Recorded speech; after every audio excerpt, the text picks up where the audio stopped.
حضرت ابو بکر صدیق کے بارے میں یہ دو روایتیں، اس کو بھولنا نہیں آپ نے، قربان جاؤں۔ نبی پاک علیہ السلام نے فرمایا میں نے جس کے سامنے بھی دین پیش کیا اس نے تردد کیا، دلیل مانگی۔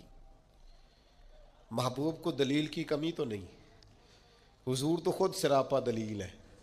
یا ایھا الناس قد جاءکم برہان من ربکم، اے لوگو یہ نبی پاک تمہارے پاس اللہ کی برہان ہے، یہ دلیل بن کے آئے۔ سرکار کو دلیل کی کوئی پریشانی نہیں ہے، جس کے سامنے دین پیش کیا اس نے دلیل مانگی۔